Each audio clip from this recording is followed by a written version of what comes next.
Hey everyone, we're just going live with Real Kombucha, Adrian from Real Kombucha, and we're going to talk all things cool, tasty kombuchas. I'm just going to invite them now. And yeah, last day of dry January for everyone has braved until today. Well done. Hey. Hiya, how you doing? Hiya. Good. Yeah, I'm really glad it's worked because sometimes, like I said, it doesn't always work, but it seems like it's worked perfectly, and now few people are joining as well, so that's Yeah, brilliant. yeah, technology is working for us, so fantastic. Yeah, that's amazing. How you been? Yeah, good, thank you. Good. Yeah, I'm enjoying some of the sunshine here in the UK. Yeah. I feel like it's the touch of spring, which is Mhm. nice. But no, all good. How are you doing? Yeah, same. It's just been so lovely. We had a big hike yesterday and then went to a pub, but we were a little bit early and we just sat on the bench just soaking up the sunshine. It's so nice. Today Yeah, is really windy down where in the south, and it's really, really windy here today. And it's a yeah, bit nippy, but it's quite nice to have the sunshine rather than yeah, rain. That's fine. yeah, exactly, exactly. Yeah, I'm so excited we could have this time. So, we managed to get it in our schedules. I've loved Real Kombucha ever since I tasted it before I was a business owner. And it's so cool to actually get to, learn a little bit about the brand and a little bit about the story and the ingredients and yeah, the whole kind of journey until now and where you're going as well, Yeah. which is really exciting. So if you could tell me a little bit about yourself actually and how you came to be, in the real kombucha world. Yeah, if we could start with Yeah, there, then that would be great. yeah.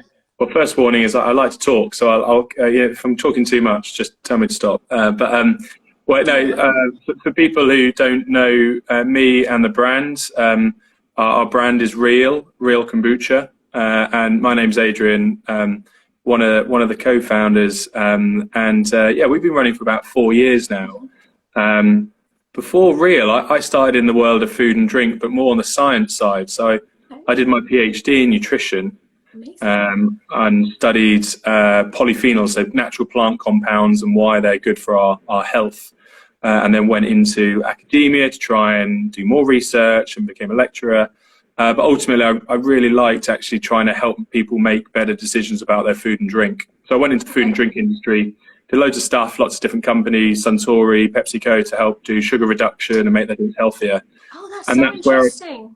yeah, I mean, you think that's over decades worth of work, and you go, actually, people have realised that, to improve their health, sugar, calories, sweeteners, a focus on natural, plant-based, but also then alcohol, obviously cause people to have issues with their health or can't perform at their best or feel their best. Yeah. And for me, I came across kombucha while I was in the world of drinks at Suntory, and Suntory owned like Lucozade, Ribena, Orangina, Yeah. and came across it there and met business partner David, who's a company founder, and both very aligned on actually if you're trying to make better health decisions, having something that's naturally produced but still gives you all of the flavor and all of the experience that you would get from an Yes. alcoholic cousin, like an alcoholic drink, Yes. is the holy grail. Something Absolutely. that's good for you, is premium, but also tastes good. Is Hmm. the holy grail. So we've essentially that's my background, and now I'm product develop. I did some product development in the early days, but now it's all about the sales and marketing. Yeah. Ultimately, we started Real to help people, make better decisions when they're not drinking alcohol, and Yeah. to have something that's as good as a sparkling wine or champagne when they're not drinking. Yeah. It just so happens to be our product doesn't contain any grapes, and people Yes. watching may know what kombucha is, but we're fermented tea. Yeah. So we essentially take tea and we ferment it like wine in a Yeah. really simple description. And in that fermentation, lots of science behind the fermentation, but in that process, we produce flavors naturally. Hmm. And it's all about the quality of the tea leaf that really drives that. But at the end of the process, we have something that's non-alcoholic, it's low sugar, it's low calorie, it's completely natural, served in a champagne bottle. So we have Yeah. large champagne bottle that we're We've got served in with these two. the smaller bottle as well. Yeah. And it's that's where we started, and Yeah. that's what we're building. So in a nutshell, that's us. That's brilliant. I mean, I'm now going to kind of go into some of the little individual topics that you mentioned. So I've got the dry dragon as well as the royal flush. And Yeah. just a little bit of background, I think is quite interesting. The first time I discovered your kombucha was royal flush, when I think I was in a lobster and burger in London, and we had lobsters, and I just didn't feel like drinking that day, and I looked at the options and I just thought, I don't want to have alcohol. I had a whole day of wine tasting that I'd done, and that's the last thing I wanted to do was drink more. And it said it had a kombucha, and I thought, oh, that's really interesting. I'll try something different.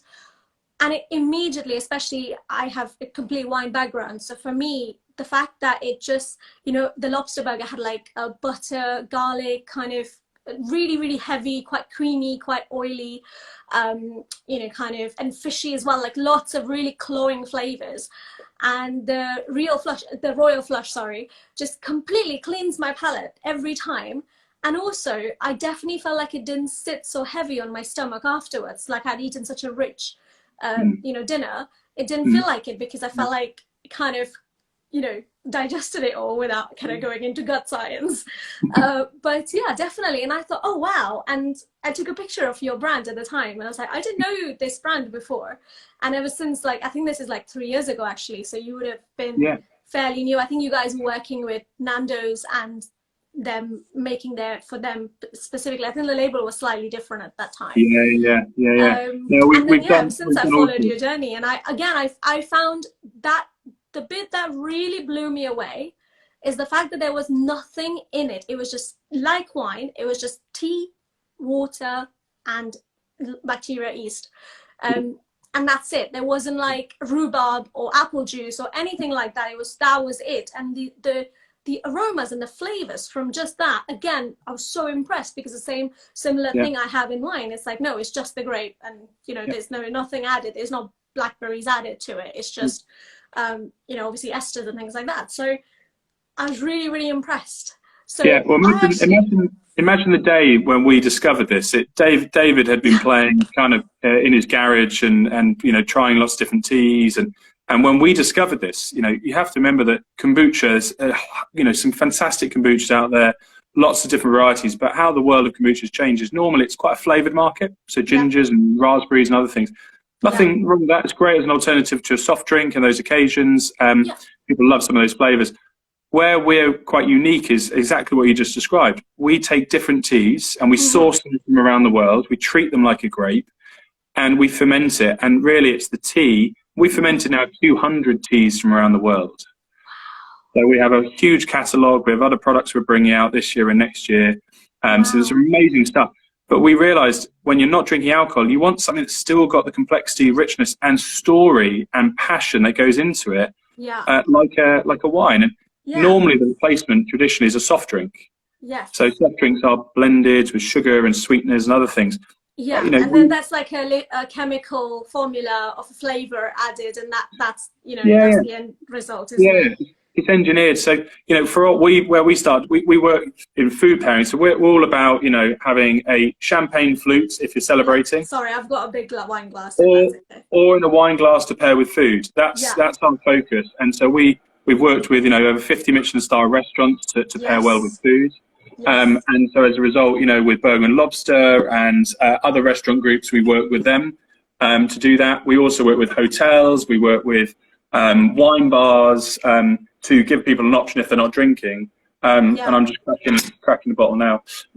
But for us as well, it's we're available for drinking at home experience. So if you're having a party and you're having a dinner party, and what we find is a lot of people will order a bottle of Merlot or Chablis or whatever, and they go, we'll have a bottle, but we'll want something else, but we're not drinking, or we've got two people at the table who aren't drinking.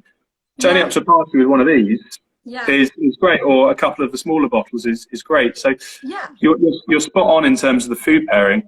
I guess the flavours you get out of it, I've just opened Royal Flush. So I should have tried that. Should I try that now, and then we can try the dry dragon afterwards? Whichever you prefer. I wanted to also learn a little bit more from you about the teas themselves, and a little bit story about Yeah, so should we try the Royal Fresh together then? And Yeah, you can well, tell me about the Indian Darjeeling teas. yeah, exactly. So, I mean, the first thing for people listening and people who will be listening, the interesting thing about tea is all teas come from the same plants. Mm-hmm. It's where they're grown, the terroir, the soil, the humidity, the climate, how they're picked, sorry, when they're picked, how they're processed. Mm-hmm. And really, then you have such a range of teas to choose from. And therefore, for us, so much in terms of expression of flavor. So Raw Flush and Dry Dragon are our two products in our range at the moment. Yeah. Raw Flush is our champagne alternative. It's using a first flush Darjeeling tea from India. Yep. And in Darjeeling, the region, it's known as the Queen of Teas or the Champagne of Teas. Yes. Luckily, we didn't make that up for marketing purposes. It's an amazing story, but it's a very expensive tea. It's the very top leaf and the flowering buds that are hand-picked. Okay. So it's a black tea, but actually it has real expressions of floral and bouquet in the tea. But we ferment it for 3 weeks at temperature. And what you get when you actually ferment it is, one, we get that natural golden colour, and that's from the natural fermentation. You get nice bubbles to it. But on the nose, you get kind of this white peach, peach stone fruit, for example. Yeah, I definitely got that kind of tartness from rhubarb and that and rhubarb, taste as well. Yeah, on the nose. I mean, it's hard to pick out on the nose, but you can tell there's something kind of almost earthy. There, Black teas give a bit of tannin, so we have a bit of structure to it. But what's unique about kombucha is that actually by fermenting tea, you convert the sugars in the tea into a small amount of alcohol, which drives flavour. But there's bacteria that come along and basically eat up the alcohol and convert it into an acid. So what we get with our drinks is some sweetness, these flavours that develop, but also some acidity. Yeah. And it's a range of acids that you would find actually in wine, lactic acid, for example, malic acid. So we have that length. So with this, you get some sweetness, you get that floral, you get that peach, you get that, as you say, that sharp kind of rhubarb. But in other kombuchas, normally it's quite acidic, quite acetic, which is what you taste in vinegar.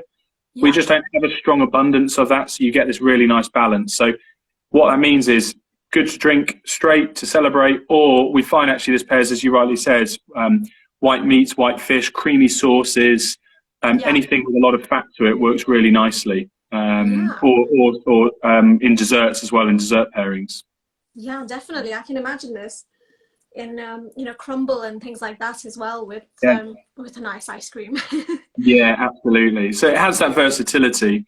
Then for us, imagine every time we ferment in stainless steel wine fermenters, 5,000 litre, 10,000 litre tanks now, and we're for anyone listening, we're a British-based business. So we're in a little village called Wendover, which is just outside of London in Buckinghamshire in the Chiltern Hills. So we're on a decommissioned farm there. So we own our own production and obviously then bottling and distribution. But imagine when we have a tank and it's finished and we're ready and we're about to condition it, all those flavours come out of the tank. And still to this day, 5 years on since, we first conceived the business, all those flavours come out naturally, as you say. There's no juices, no extract. Literally, the ingredients say tea, sugar, live cultures. That is all it says. There is literally nothing in it. And we have an amazing team now. So we've got kind of our head of science, head of microbiology, brings so much knowledge, because like in winemaking, if you understand your grape, you understand your yeast, you can produce, and then techniques and equipment, you can create great wine. Exactly what we do. Tea, knowledge of the yeast and bacteria, all of the things that control flavor development, and then the final product. So. I've definitely noticed in your kombuchas that, like you said, that is where you get like a vinegar, acidic, sour taste. I don't seem to have taste. I don't find that too much in your kombuchas, and I think that it's a good thing, because then the flavors are more predominant. They're not kind of overpowered by the sourness. How do you manage that? Yeah, well, I'll give you all my secrets. You can tell us anything that you're allowed to tell us. No problem. Of course. So for us, it's really like the flavors generated from the yeast, and we have over the years refined the types of yeast in our cultures. How we develop that acidity is also understanding the types of bacteria that are in our cultures. So if anyone's brewing kombucha at home that's just on your countertop, you will have yeast and bacteria in there. It's fermenting. It will produce a variety of flavors and a variety of acids. We've very much honed and selected the yeast and bacteria we use, plus our teas, which means we get a variety of acids that are produced. So we don't get lots of sharp acids. Gotcha. We get acids that are softer, more subtle. So if you were to plot it on a curve, this is like intensity and this is duration. You have acids that are longer and they'll have this lower like peak and longer duration versus others that are really short and sharp and intense. We've adapted over time, which gives it that nice mouthfeel, a balance of acidity. So there's but you have to, the difficulty with what we've done here is we're at the mercy of nature. Yes. Because we're not. I was going to say, if those precursor esters are not in the tea, they will not appear later on for the yeast and bacteria to turn them into what you want them to turn them into. So you do need to know your ingredient really well, your teas really well, because you won't be able to then, you can't add something to create something. So we're really basically, we're very naked. You know, what we end up is what we end up. Real. We don't, you're very real. Yeah, exactly. So what we end up with is, you know, you're right, we have to really focus on the tea, but we also really have to focus on our yeast and bacteria, because we may have amazing tea, but the wrong yeast and bacteria. And so it's a lot of know-how and science and nature that's really evolved that. Yeah. And I think then with Dry Dragon, it's a completely different expression. Yes. Because, you know, for us, we're creating a range, and spoiler alert, there are other products coming out this year and next. I was going to ask you about that at the end of this. Yeah, lots of plans for that. But we very much focus Dry Dragon on alternative to dry, kind of citrusy, sparkling wine. So all of our drinks have bubbles in them. With this one, this is using a Dragon Well green tea from China, actually known as a Longjing green tea. And all green teas obviously haven't darkened, they haven't turned into a black tea. And the reason being is that they're heat treated. If you heat treat a green tea, it stops it. It's like a banana. You leave a banana out on your countertop in the kitchen, it will oxidize. That's what you do with black teas. With a green tea, you heat treat it. And with a Longjing, to stop the oxidation, you pan roast it. Okay. So they pick it and they wipe it around. You just take the humidity out. You don't actually allow that to oxidize. Okay. Yeah, exactly. And what the heat does is it stops a particular enzyme in the tea leaf. And so it keeps it green. And what's really unique is it's pan roasted. So it creates a really nutty character. Yeah. If you have a Japanese tea that's maybe steamed, you have a different expression. So that has one emphasis. And if I just pour myself a glass of Dry Dragon as well. This is delicious. Absolutely amazing. You get that kind of the nutty character from the tea leaf, but what happens in the fermentation, it's a shorter fermentation, about 2 weeks, again in stainless steel wine fermenters, but you get the citrus, crisp green apple, lemons. You do get kind of, you know, more vegetable notes from the green tea. There is that, some people describe it as minerality or herbaceous, but maybe that's getting a bit too descriptive. It's very subtle, but there is definitely a small hint of sort of honeysuckle, elderflower, and then it goes away. It's not in your face aromatic, but there is this sort of subtle, I don't want to say musky because it makes you think it's going to be very heavy, because it's not. It's actually quite, it is aromatic, it's citrusy, but it's also like got that, but again, it's not like both of your kombuchas, they're not all in your face. They're very subtle. Yeah, they are classy. subtle. They're subtle, you know, best served, you know, 6 to 7 degrees. So they actually do come alive a little bit. They're delicious chilled, but you lose some of those top notes. Sure. But you're right. I mean, with Dry Dragon, you get some of that nutty character, which is a little bit more savory. And then you also get some of that probably yeastiness, like, because we do have yeast, it probably gives some of that maturity to the flavor as well. It's not all just, oh, it's a lemonade, you know, it's not all just like all like lemon bursting with lemon. So but this, for example, goes fantastically with the warmer weather coming. It works really well on a summer's day, summer's day. Actually works really well with a roast, because because the natural acidity, it really cuts through, like for example, pork belly. Okay. Works really well. Very interesting. That's honestly, interesting pairing. that wasn't my pairing. That I got from a chef that we work with. And then it also works really well with Pan Asian style food. So the spices and the citrus, I think, really marry nicely together. Right. So So yeah, it wouldn't, you know, if you had some tamarind and things like that, it would still stand up to that kind of I think so. sourness, tanginess, I think so. which not many wines actually can And do that's because what, it's got that other very kind of, like you say, very long yeah. flavor rather than a peak and a. Yeah, and I think that's what we can offer. I mean, look, we're helping sommeliers and people have a choice when they're not drinking, or to serve people if they're not drinking. Yeah. So we offer something that maybe a wine can't do, or all wines can do in terms of food pairing. Yeah. But, you know, at the end of the day, we focus a lot about, you know, flavor in this. Mm-hmm. You know, again, with this, we're talking something that's very low calorie, very low sugar, with nothing else added. Kilocalories. Yeah. Yeah, I mean, like for like, we have far fewer calories than a glass of champagne or prosecco by some way. Yeah. But you know, we're sitting way below, you know, sugar levy because we use the sugars to reduce. They reduce during the fermentation. Yeah. So you can have something that's, I would say, I know I'm biased, and you tell me otherwise, but you know, it fits that sparkling wine champagne moment.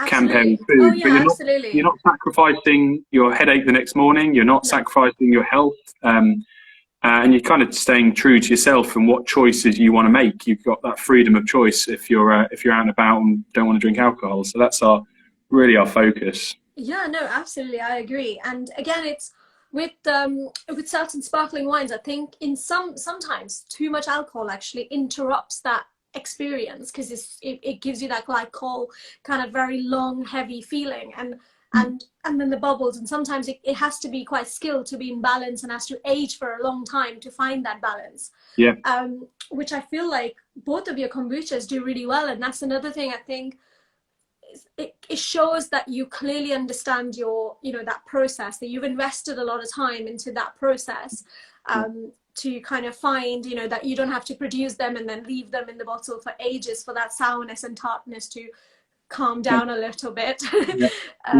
again, and then you do it without adding anything extra, which is just amazing. Really, hats off to you guys. You've done an amazing job with these. Yeah, thank you. And I say we've got the 200 teas that we've worked on over the years. So yeah, like we know what we know, and we know what we don't know, and what we don't know we're trying to find out and improve. And like I say, we've got others in the pipeline, and we've got tell us about that then. Tell us about the new kombuchas coming. Well, I think what you'll see is a more premium offering of what we do.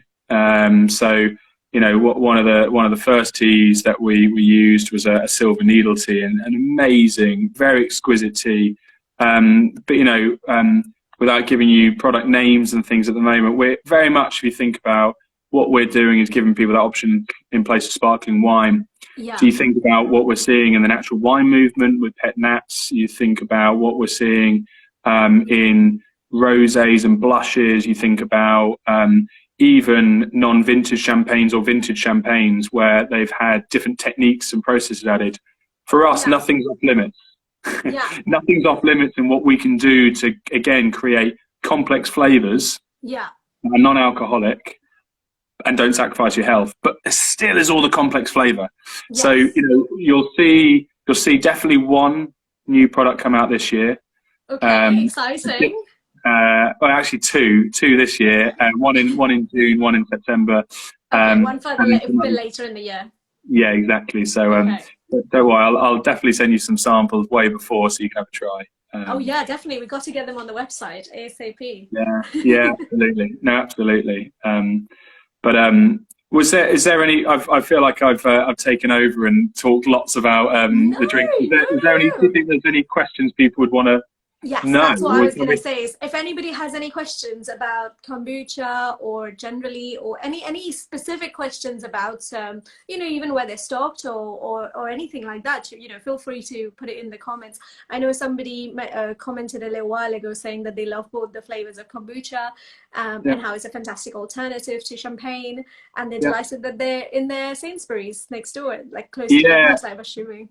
Well, you can obviously buy All Things Drinks. Yes, of course. So good for buying when you're at home and you want a bit of a range of drinks. So, like I say, I think with the customers like you and others we work with is about giving people choice. We're not saying don't drink. So whether you buy a couple of alcoholic numbers and then you buy us. That is literally the idea of why I created All Things Drinks. I think it's brilliant. I think it's brilliant. To me, I thought it's like somebody going to a shop to just buy sausages and a shop to just buy pasta and a shop to just buy pesto or something, to make one meal. I thought that's not how people shop. People think, I'm going to have a couple of non-alcoholic alternatives, and then I'm going to have my favorite bottle of wine, which I'm going to open on the weekend, and then, a couple of beers, and then, that's how people shop. It's not, and that's how I drink anyway. I drink in moderation of everything. I'm not exclusive to it, anything. Yeah, and whether you don't drink Monday to Friday, but you drink great wine or spirits, whatever, the weekend, or you go Monday to Wednesday, again, it's just giving people an option if they're trying to reduce or not drink at all. But we're available, lucky enough, now in various supermarkets, Waitrose, Ocado, and Sainsbury's. So I saw one person commenting, I'm glad you can find us in Sainsbury's. And then look out for us in restaurants, in bars across the country. We're distributed, and then obviously available in other places, but mainly go to pick it up at All Things Drinks, and you got 10% discount at the moment going on it for dry January, but I think we'll keep that on anyway.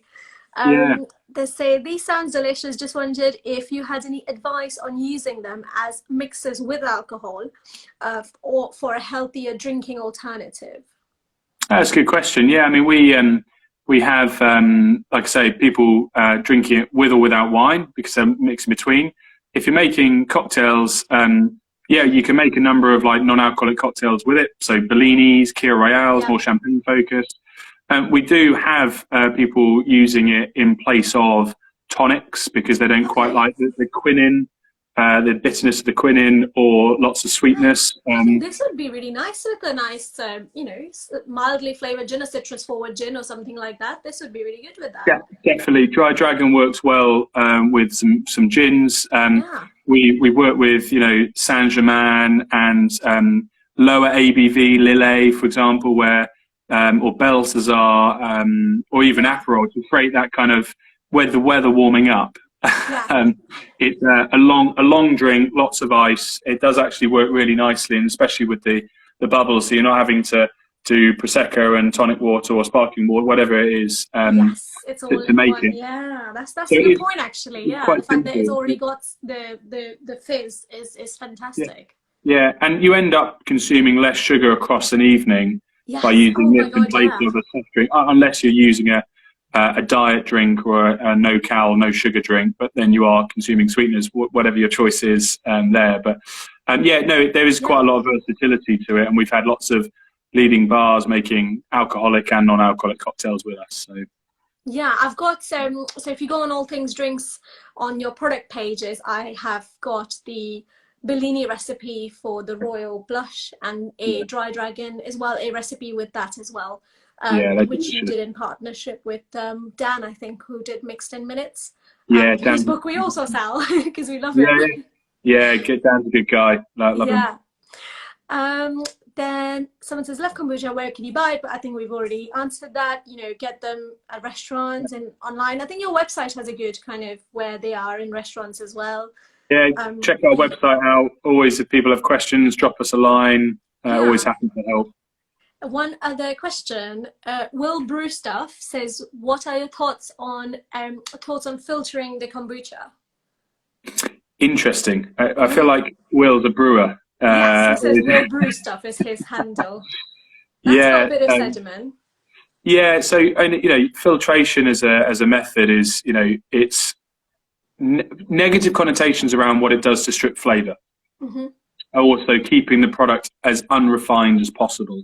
And I think for us, the balance has to be taken on how do you create a product that's shelf stable. We want to make sure you can enjoy it all over the place without exploding.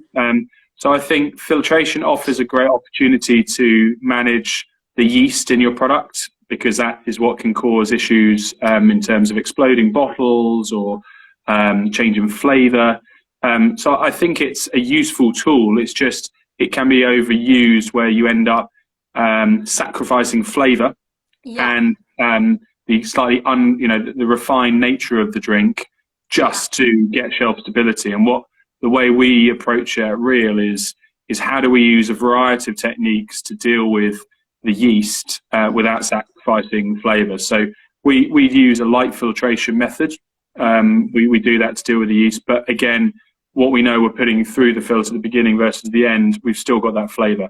We wouldn't do it at the sacrifice of like I say, that flavour. So hopefully that gives some answer to Will. Yeah, I think it's the same in winemaking in the world of sort of gross filtering, where you obviously, once it's finished fermenting, all the yeast and bacteria kind of fall out. If it's cold enough, they will fall out naturally. And then you can just rack it again to try and get it as clean as you can.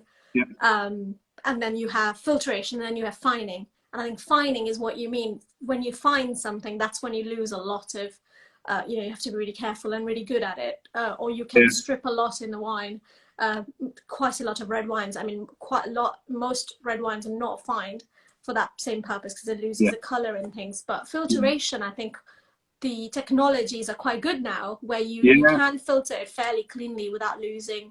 You can be quite selective.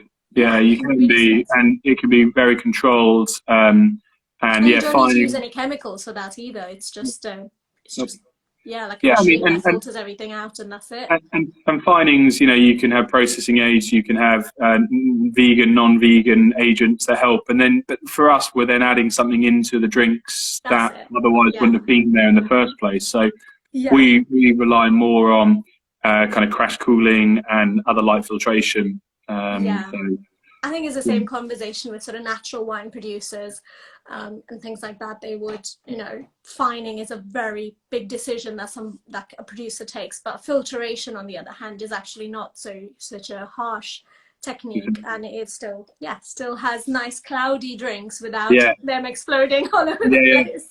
I feel like we should do a splinter session where we do more of the science and R&D of production, because I think that we get lots of questions in from people about process and things like that. I think for those people who have a real avid following in fermentation, whether it's alcoholic or non-alcoholic fermentation, there's some really interesting questions to dive into. So maybe another time.